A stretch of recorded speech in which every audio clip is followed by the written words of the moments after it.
পূজালী পৌরসভার ২ নম্বর ওয়ার্ডের বাসিন্দা শিবাস দাসের অভিযোগ, দীর্ঘ প্রায় ৭ থেকে ৮ বছর ধরে তার বাড়ির বেহাল দশা।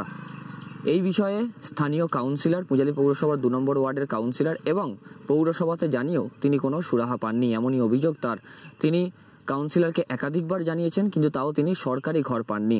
তার দাবি, যদি তাকে সরকারি ঘর দেওয়া হয় তাহলে তিনি খুব উপকৃত হবেন। সরকার থেকে ঘর পাইনি, আর মিলেরও অবস্থা খারাপ ছিল, এই করেই খাওয়া, আর ভেতরে তো সব ঝরে ঝরেই পড়ে যাচ্ছে। ইনকাম নেই, তা করবে কি করে স্বামী? সেই জন্যে ঘর ভেবেছিলাম এই আসবে ৪বার ৫বার জমা দিয়েছি, সেই আশায় আছি। এখনো পর্যন্ত সবাইয়ের আসছে, আমাদের খুবই খারাপ লাগছে। এরকম অবস্থা আজকে আর ৭-৮ বছর ধরে।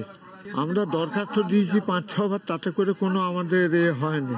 আমরা কাউন্সিলরকে ৪-৫বার দরখাস্ত দিয়েছি, এমনকি চেয়ারম্যানের কাছেও গিয়েছিলাম, কিন্তু আমাদের ঘর আজও দেয়া হয়নি।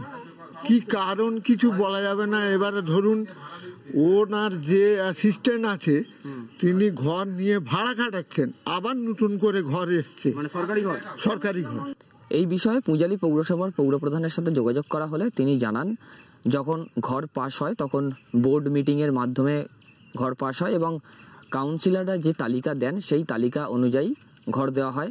পুরো বিষয়টি তিনি কাউন্সিলরের সাথে কথা বলেই তবেই তিনি জানাতে পারবেন। ব্যাপারটা হচ্ছে, তো আমাদের যে বোর্ড মিটিং হয়, যখন ঘর কোনো পাস হয় তখন আমাদের কাউন্সিলররা সবাই থাকে সেই বোর্ড মিটিংয়ে কে কটা ঘর পাবে সেটা ঠিক হয়।